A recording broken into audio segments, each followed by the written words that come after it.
tercer panel visibilizará la situación que vivieron niñas, niños y adolescentes en movilidad acompañada y no acompañada durante la pandemia. La estrategia establecida por el gobierno mexicano implicó el cierre de oficinas de gobierno, puso a niñas, niños y adolescentes en un limbo de legalidad. Aunado a esto, el cierre de albergues dejó a la niñez en el desamparo y en manos del crimen organizado. En últimas fechas, las caravanas de migrantes provenientes de Centroamérica hacia los Estados Unidos han aumentado como consecuencia de las condiciones sociales existentes en sus países de origen, como son la violencia, la pobreza y la falta de oportunidades. Y que estos se han acentuado con 2 años de pandemia. Es un hecho que la actual administración de los Estados Unidos tiene una estrategia que prohíbe la migración irregular hacia los Estados Unidos, lo que traerá consigo una crisis migratoria. Por ello, buscamos que se pudiera establecer un mecanismo transnacional de protección de niñas, niños y adolescentes migrantes. En nuestro panel nos acompaña Melissa Bertis, del Grupo de Política Migratoria, la maestra Elba Coria, de KIND, y el doctor Otto Rivera, en línea, de COIPRODENI, que nos acompaña desde Guatemala. El panel estará moderado por Jennifer Haza, de Melel Jojobal, desde Chiapas. Por favor, pueden comenzar. Hola, buenas tardes, creo ya casi tardes, a todas, todos, todes quienes están aquí presentes, a las niñas, niños y adolescentes que ya mero les toca presentarnos la maravillosa información que han estado trabajando, y pues también a quienes nos siguen en línea, y a Otto que anda por allá también, que ahorita nos compartirá su palabra. Bueno, pues sí, en este panel estaremos hablando, bueno, de lo que se titula la crisis migratoria, que aquí hablando con las colegas, más bien, pues pensamos que es una crisis de los estados y una crisis sistémica, ¿no?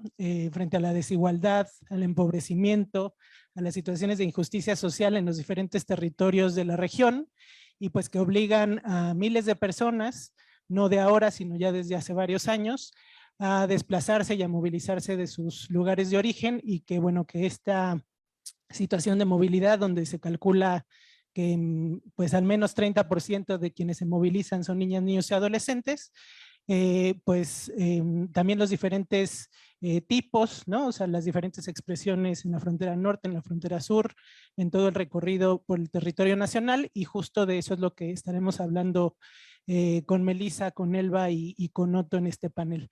Entonces, bueno, pues para iniciar, pues preguntarles, pues cuál es su balance actual. Digo, ya tenemos pues año y cachito, año y medio, ¿no? De pandemia. También pues las políticas implementadas desde Estados Unidos, particularmente con el título 42, las diferentes audiencias que se han tenido ante la Comisión Interamericana, y bueno, y todo lo que ha sucedido con las caravanas, la militarización, digamos, las detenciones, todo lo que hemos visto en los diferentes medios, pues que nos puedan platicar cuál es su balance actual, también, bueno, en las diferentes regiones. Entonces, bueno, quien quiere iniciar, Elba, Melissa, Otto. Gracias. Pues muchísimas felicidades, antes que nada, a la Redim por esta conferencia nacional, por el gran esfuerzo que sabemos que implica de una cuestión de coordinación con diversas organizaciones. Y bueno, pues también muchísimas gracias por tomar en cuenta la participación del grupo de trabajo sobre política migratoria. Y hace ratito yo le decía a Elba que me daba un poco de pena hablar de este tema con niños enfrente, y digo pena porque les deberíamos de estar hablando de otras cosas, ¿no? De que les gusta jugar, que quieren ser de grandes, etcétera. Pero lastimosamente vivimos en un país en el que desafortunadamente las niñas, niños y adolescentes sufren mayores violencias simplemente por su condición de niñez, ¿no? Y que nos sentimos, yo como adulta, entre comillas, me siento muy apenada porque no hemos logrado justamente que este gobierno se movilice, que este gobierno actúe y proteja a cualquier niña, niño o adolescente que esté en territorio mexicano. Entonces, lastimosamente tenemos que hablar de esto cuando deberíamos de estar hablando de otras cosas, pero sabemos que el trabajo que ustedes han tenido ha sido muy importante y que seguramente serán grandes portavoces, grandes líderes, que seguramente estarán ocupando muchos espacios que adultos que no tienen mucha competencia y mucha sensibilidad ahora mismo lo están haciendo. Entonces, también felicitarles a ustedes y de antemano pedirles de verdad, una sincera disculpa. ¿Qué ocurre con las niñas y los niños en territorio mexicano?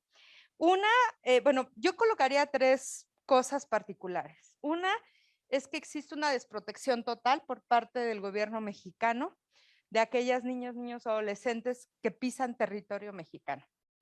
La otra es que hay una violación sistemática, es decir, que es una violación todo el tiempo de todos los derechos que ustedes se puedan imaginar, del derecho a jugar, del derecho a la alimentación, del derecho a la educación, del derecho a la unidad familiar.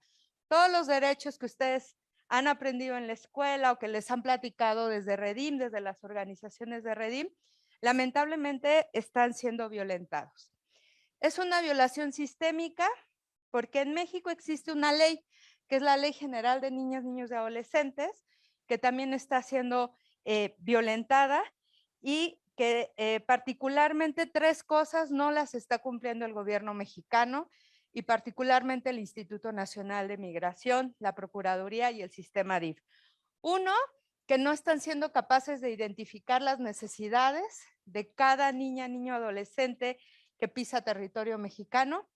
2, no están canalizando de manera inmediata, de manera expedita, a aquellas niñas o niños migrantes que necesitan algún tipo de protección.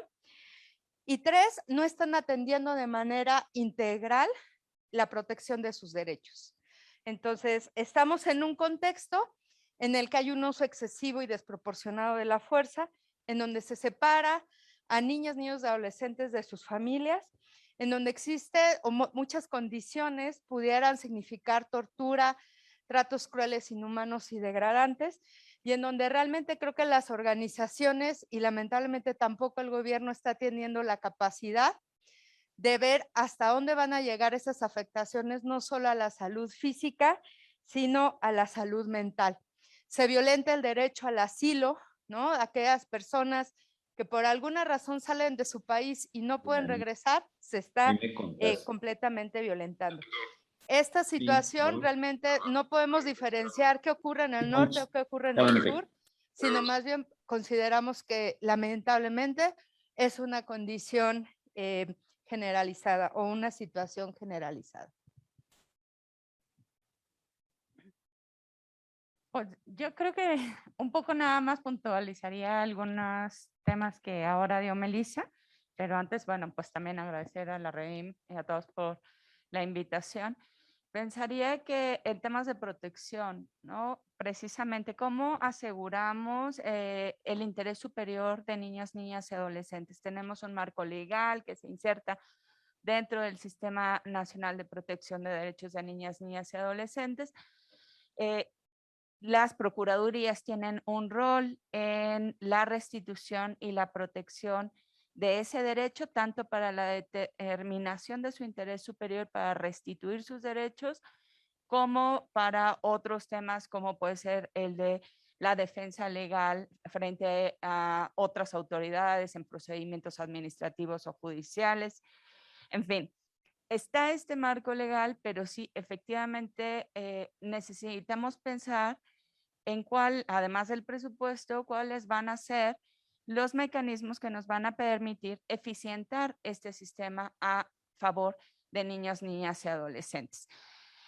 Lastimosamente, lo que estamos observando es que, por ejemplo, de la mayoría de los niños, niñas y adolescentes son retornados a su país de origen sin que necesariamente exista las evaluaciones y determinaciones del interés superior de manera efectiva, pues.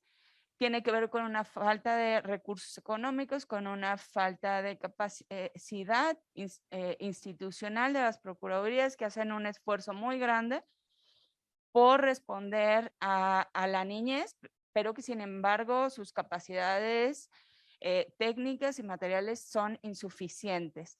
Entonces, en ese sentido, sí es muy importante seguir enfatizando que el interés superior de la niñez y el papel de las procuradurías es fundamental, por encima y prioritario y preferente al de cualquier otra institución, llámese en este caso, por ejemplo, Instituto Nacional de Migración en sus facultades de revisión y procesos migratorios.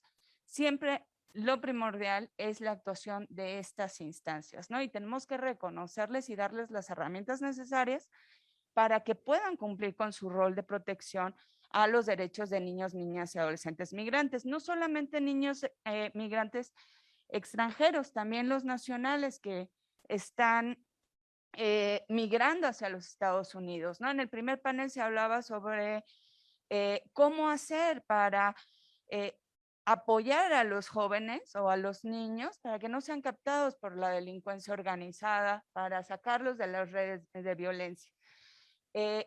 Y eso es lo que pasa con muchos niños mexicanos, particularmente en el norte del país. Y también hay otros niños mexicanos que huyen también de la violencia e intentan llegar a Estados Unidos.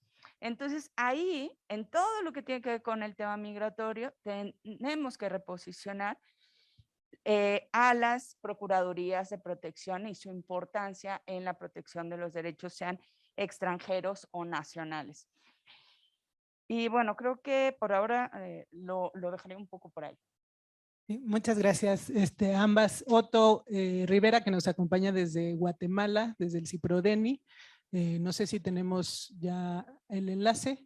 Hola Otto, buenos días, buenas tardes. Hola, mucho gusto. Adelante, si nos puedes compartir pues cómo están viendo la situación desde Guatemala.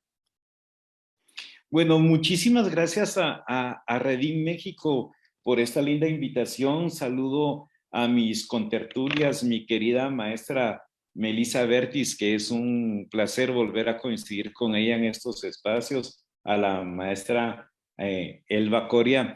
Bueno, quisiera compartirles que estamos haciendo un análisis no solo desde Guatemala, sino desde la subregión de en los 3 países de Centroamérica, Salvador, Honduras y por supuesto Guatemala. Cada vez más es un problema, nosotros decimos por demás complejo, en donde por supuesto para CIPRODENI pensar en alternativas de abordaje de manera integral de los derechos de niñas, niños y adolescentes en contextos de movilidad humana forzada, pensar nosotras y nosotros para el país siempre será bueno y urgente.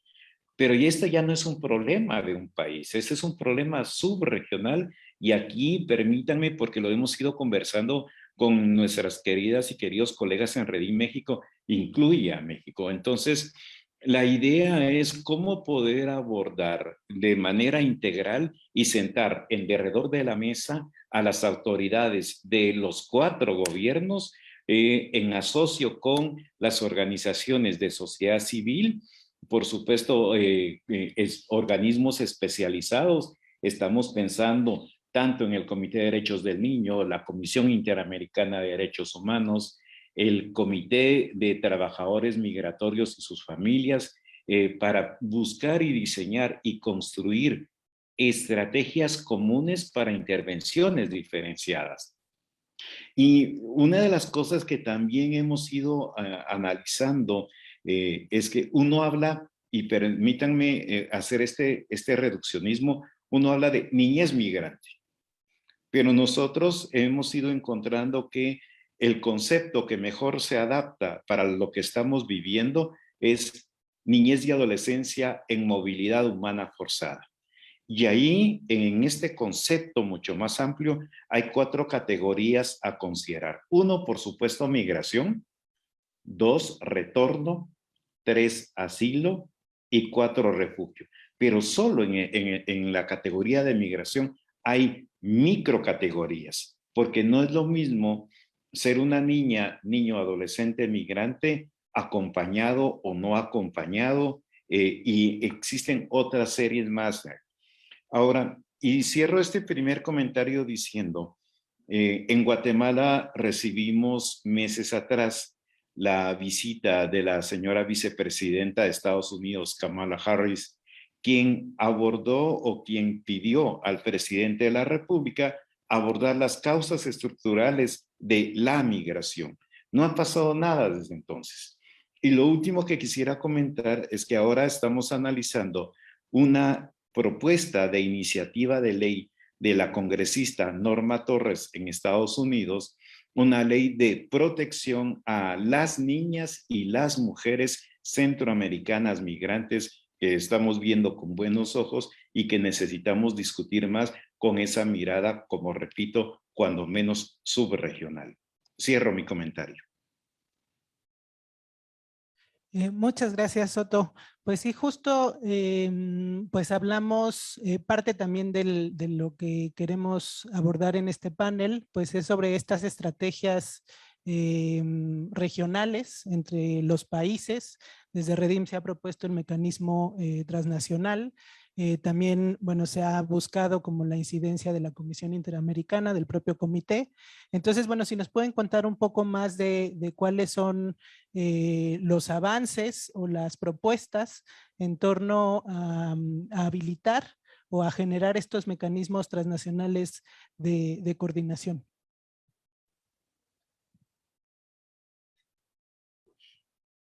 Bueno, en primer lugar, es importante recalcar esto que comenta Otto, que el tema migratorio implica una corresponsabilidad de los distintos países, ¿no? No hay una responsabilidad única por ser un país de destino, por ser de tránsito, sino existe una corresponsabilidad bajo el principio universal de los derechos humanos, ¿no?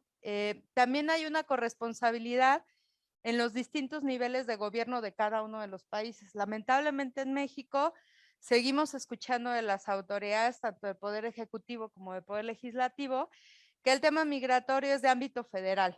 Entonces, en ese momento se lavan las manos algunas autoridades a nivel estatal y dicen, no, pues que eso lo haga la federación o esa es una competencia del Instituto Nacional de Migración o en su caso de la Comar. Ahí lo que hemos insistido desde el grupo de trabajo es que es importante dejar de abordar el tema migratorio desde la migración y más bien abordarlo desde la responsabilidad que tienen las distintas autoridades de garantizar los derechos humanos. ¿Por qué? Porque niñas, niños y adolescentes en contextos de movilidad forzada, como bien lo dice Otto, antes de ser migrantes, antes de decidir movilizarse, antes de estar en condiciones de una movilización forzada, son niñas y niños. Entonces tiene que tener esa condición primordial. En cuanto al tema de los mecanismos transnacionales, sí, efectivamente Redim ha sido quien ha encabezado pues muchas de las negociaciones, muchos de los planteamientos. Creo que acá justamente nos hace falta, y eso comentaba hace rato con Elba, nos hace falta decir, a ver, en México por lo menos existe una ruta de protección, ¿no? Que ya fue trabajada y aprobada, avalada por agencias de Naciones Unidas y también por organizaciones de sociedad civil. Entonces, a partir de esa ruta de protección, ojo, estoy diciendo en el caso de México, seguramente en los países es distinto. A partir de esa ruta de protección, ¿qué elementos tendríamos que identificar hacia la construcción de ese mecanismo de protección? Por ejemplo, en la ruta de protección se habla de una etapa cero, ¿no? Que se habla de, bueno, saber cuándo van a salir o si se está hablando de, por ejemplo, el tema de las caravanas o estas movilizaciones forzadas, bueno, pues asegurar que justo estas niños, niños y adolescentes van a salir y no porque vayan a migrar, sino porque van a migrar, porque las condiciones están siendo, las condiciones estructurales están rebasando la capacidad del Estado. Entonces, creo que siendo, me parece autocrítica, sí nos hace falta sentarnos, o no sé si ya lo haya, y ahí pido una disculpa por esta situación, pero es sentarse y decir, a ver, qué cosas específicamente, qué convenios, cuáles tendrán que ser las coordinaciones, tomando a lo mejor como referencia en México la ruta de protección, ¿no?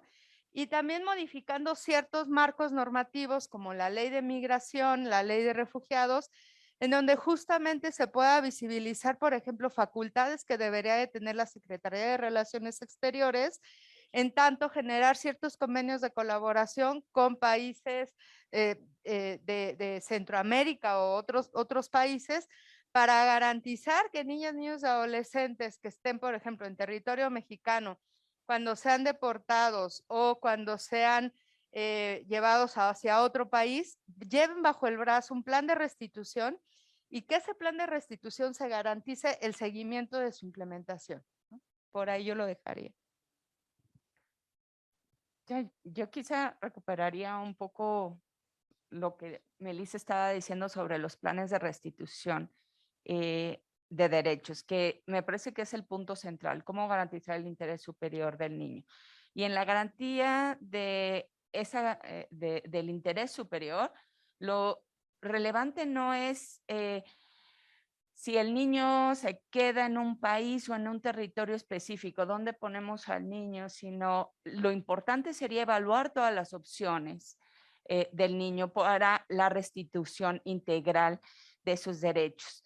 Sea que esa restitución, por ejemplo, lo que garantice la unidad familiar, la protección, sea volver al país de origen, perfecto. Si lo que garantiza la protección y la seguridad del niño es solicitar asilo en México o reunificarse con familiares en México, eso también debe de haber los mecanismos que lo posibilitan. Si la opción del niño por distintas circunstancias es reunificarse incluso con sus familias en un tercer país, como puede ser Estados Unidos, puede ser Canadá, puede ser España, se tiene que haber esa opción y esa valoración, ¿no? Como esa honestidad dentro del proceso y objetividad dentro del proceso para optar por lo que va a restituir finalmente los derechos en cualquiera de los territorios. Ahora, yo quisiera referir que desde hace muchos años hay muchos procesos regionales en materia migratoria de coordinación y de colaboración interinstitucional entre los estados para el tema migratorio. Entonces, pensar en sistemas de protección transnacionales ante un fenómeno, una microcategoría, como decía otro que me parece muy interesante, que tiene que ver con la niñez migrante, ¿no? Con la niñez en movilidad forzada, porque es cierto, bueno, creo que es bueno también ponerlo en esos términos. Cuando pasa eso, entonces habría que pensar en cómo los diferentes sistemas colaboran o tienen medidas ya en sí para posibilitar esa protección y hacer esa protección consciente. ¿A qué me refiero, por ejemplo? En Estados Unidos hay, aunque ustedes saben que en Estados Unidos no se han firmado la Convención de Derechos del Niño, no hay, digamos, el mismo marco internacional de protección de derechos humanos, sí hay marcos nacionales y sí hay el principio de interés superior, ¿no? Se busca el interés superior y tan es así que, como ha ocurrido en México, la autoridad migratoria o el CBP no es aquella que tiene que valorar ese interés y tiene que buscar a la familia y ponerlo y darles atención, sino es la autoridad que depende de salud.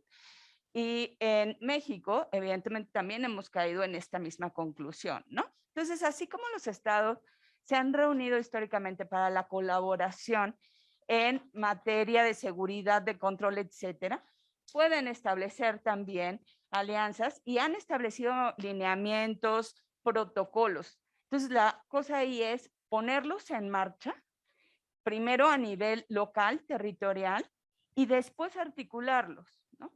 Porque creo que de esa experiencia también se pueden ir construyendo muchas cosas. No sé si ya me extendí, pero entonces dejo. No, muy bien. Sí, bueno, y hablando de del papel de las procuradurías en los informes, bueno, del año pasado y de este año que presentó Redim de la infancia cuenta en la frontera norte y en la frontera sur, pues se hablaba en el caso de las procuradurías que solamente uno de cada 100 niñas, niños y adolescentes, pues tenía un plan de restitución Entonces, bueno, estamos, ¿no?, como viendo la magnitud del problema, y justo pues estos mecanismos se sustentan en que los propios sistemas de protección a nivel local pues estén fortalecidos, ¿no? Tengan presupuesto, y bueno, pues ya sabemos, bueno, lo que está pasando en nuestro país con la declaración también del presidente hoy en la mañana. Y bueno, también en otros, en Guatemala, en Honduras y en El Salvador, donde también el informe de la infancia cuenta en la frontera sur, pues da cuenta de las condiciones pues estructurales de empobrecimiento, de desigualdad, donde los estados justamente no se están haciendo cargo. Otto, ¿quisieras comentar algo sobre esto? Sí, con mucho gusto. Quisiera 3 o 4 ideas básicas y voy a retomar esta última, uno de los elementos de la maestra Elba, porque lo que estamos viendo como respuesta de parte de los estados centroamericanos, y voy a decirlo con el permiso de ustedes, incluso del Estado mexicano, es que es una respuesta apegada más a la doctrina de seguridad nacional, pero nunca a la doctrina de los derechos humanos. Y en este ejercicio subregional, incluyendo a México y por supuesto a Redim, recuerdo perfectamente el 26 de septiembre del año 19 en que participamos de una audiencia temática ante la Comisión Interamericana de Derechos Humanos para hacer la denuncia a la violación, la vejación a los derechos de las niñas, niños y adolescentes migrantes. De esa audiencia temática se concluyeron 3 o 4 cosas importantes que lamentablemente, como ya se ha expresado en el panel, la pandemia interrumpió la dinámica de los compromisos. Uno era la visita in situ a fronteras. 2, a los albergues. Recordemos 2019, septiembre, estaban los efectos directos de la política cero tolerancia de la administración del presidente Trump, y todavía grabamos en mente y en corazones aquellas imágenes dantescas cuando niñas y niños fueron separados de sus referentes familiares y encerrados literalmente en jaulas. La tercera era darle el seguimiento a los estados para hacer una mejor protección, como se ha dicho, nacional y subregional a las niñas, niños y adolescentes migrantes. En ese mismo contexto, recordar que la migración no es un delito, es un derecho. Y dentro de estos esfuerzos regionales y subregionales, traer a colación la propuesta de la ley marco es solo una propuesta todavía, la ley marco regional en materia de migraciones con enfoque de derechos humanos que no termina de cuajar. Otros esfuerzos en Centroamérica está la Conferencia Regional de Migraciones, que todavía sigue, con el permiso, vuelvo a decir, nos hace falta como que recupere un rol de mayor beligerancia, mayor protagonismo en estos contextos. Hay un parteaguas. Octubre del mismo año 19, en que no fueron las primeras caravanas, pero sí las masivas, las más fuertes, y tenemos imágenes muy, muy impresionantes de la cantidad de personas que han hecho, y recordamos, por ejemplo, testimonios de ciudadanas y ciudadanos hondureñas y hondureños que expresan claramente que en su país no pueden lograr realizar sus sueños. A nosotros nos han dicho adolescentes de ambos países, Honduras y Guatemala, que concretar sus anhelos en sus comunidades de origen o de residencia, imposible.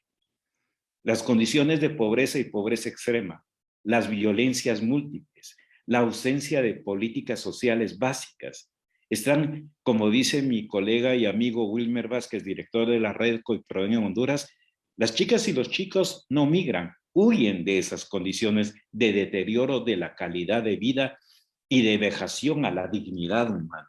Cierro mi comentario diciendo, hoy el escenario se hace mucho más complejo en el contexto de la pandemia.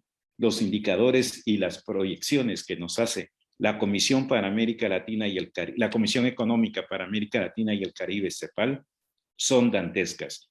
Entonces, estamos perdiendo tiempo precioso cuando deberíamos de estar ya buscando, insisto, las mejores estrategias, las mejores alternativas, no solo como país, sino como subregión. Cierro mi comentario. Sí, muchas gracias, Otto. Justo, bueno, o sea, ningún mecanismo transnacional funciona si todas las partes no trabajan de forma conjunta y no solamente a nivel de los gobiernos, sino de sociedad civil y de la propia actoría social de las personas en movilidad.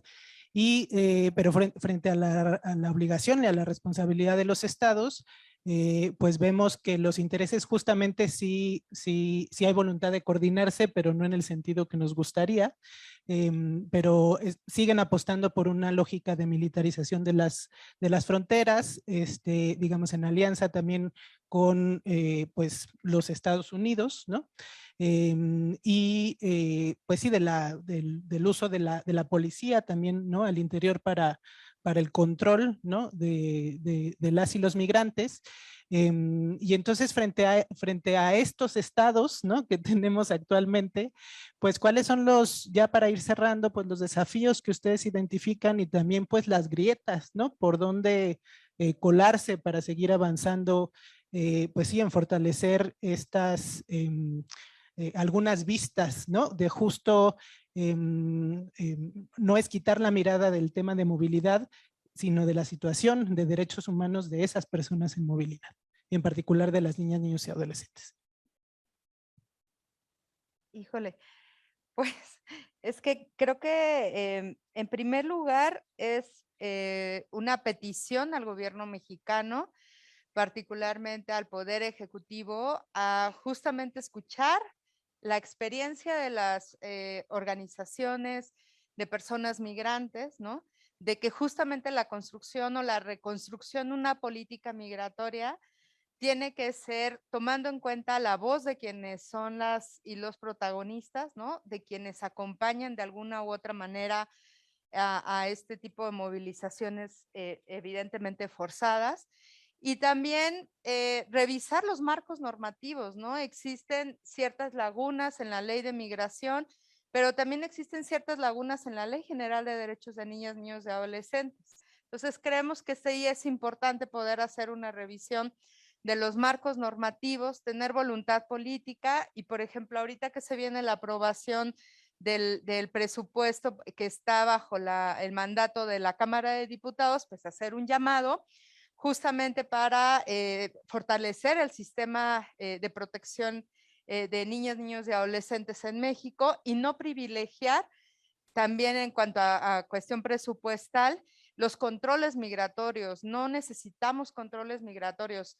Simplemente la política migratoria y de asilo que ahora tenemos en México, lo que hace justamente es una desprotección y permitir violaciones a derechos humanos.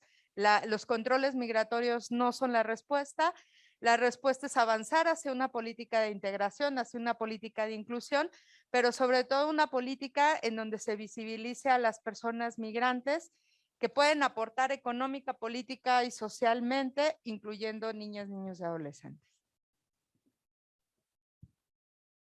Pues yo creería que hay como muchas oportunidades. Yo sí creo que a nivel individual, familiar, social, nos importa la niñez. Ya como traducimos ese interés por la niñez, esa preocupación por la niñez, es una cosa más compleja porque no somos perfectos, pero los niños pueden ver también esos defectos y transformarlos, ¿no? Entonces, creería que hay que replantearse, o sea, sí se necesita un ejercicio serio desde el Estado y desde la sociedad en cómo estamos realmente garantizando los derechos de los niños. Creo que en términos de niñez migrante, se necesita mucho trabajar en conjunto con las procuradurías, con los sistemas de protección, con el legislativo, como sociedad, como familias, como individuos, trabajar para remediar estos grandes problemas que tenemos. Primero, la incorporación del interés superior, ¿no? Que haya un correcto entendimiento del interés superior, que se evalúen todas las opciones, que no se deje a los niños solos. Por ejemplo, cuando migran hacia Estados Unidos y son retornados y que están en un contexto de violencia, que puedan tener planes y programas de seguimiento, de acompañamiento a sus necesidades, ¿no? cuando están en México, pero tienen familia en Estados Unidos, pues igual hacer un acompañamiento para que se respeten sus derechos también de reunificarse en Estados Unidos. Eso sería uno. Otro es el tema, creo que como sociedad también podemos apoyar en temas de defensa legal, ¿no? Los abogados tienen un papel, todos tenemos un papel en esa protección. Y bueno, ya porque me parece que tiene que decir algo Otto, pero sí apostaría mucho a la unidad familiar, a verificaciones en acceso a territorio, a verificar el acceso a la protección como refugiado con apoyo de las organizaciones civiles, a fortalecer los mecanismos de cuidados alternativos para niños, niñas y adolescentes también.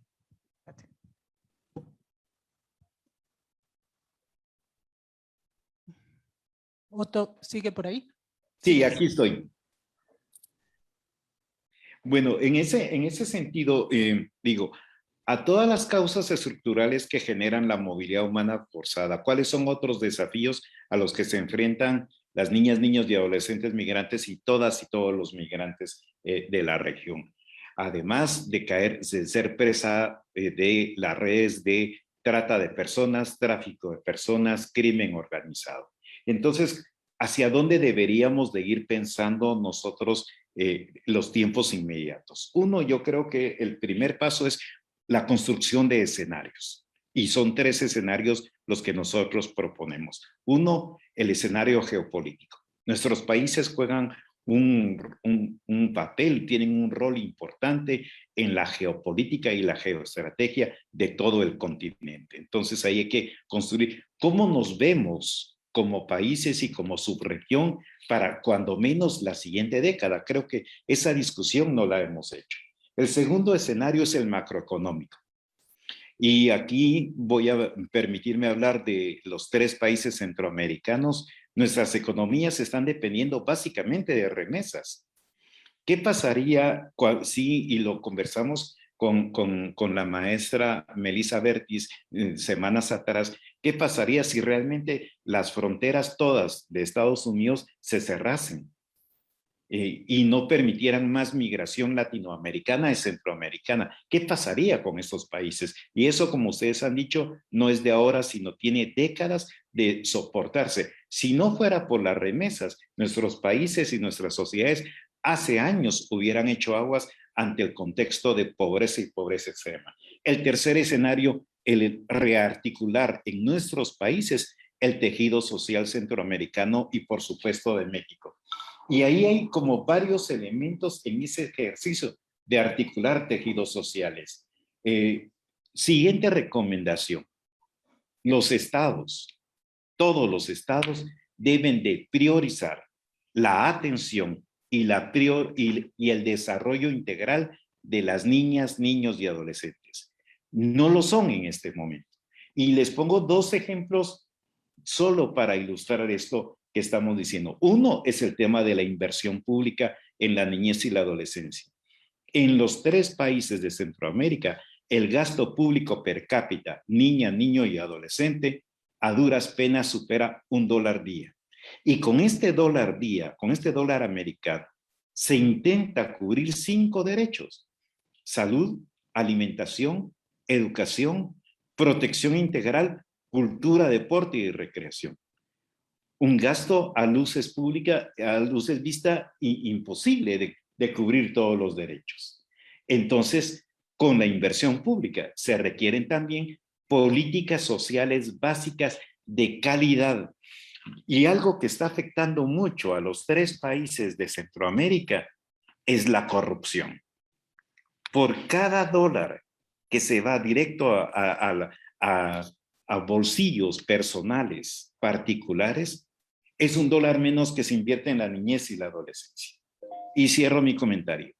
¿Qué requiere la región? No requiere esta nueva normalidad de mascarillas, de cubrebocas, ¿sí?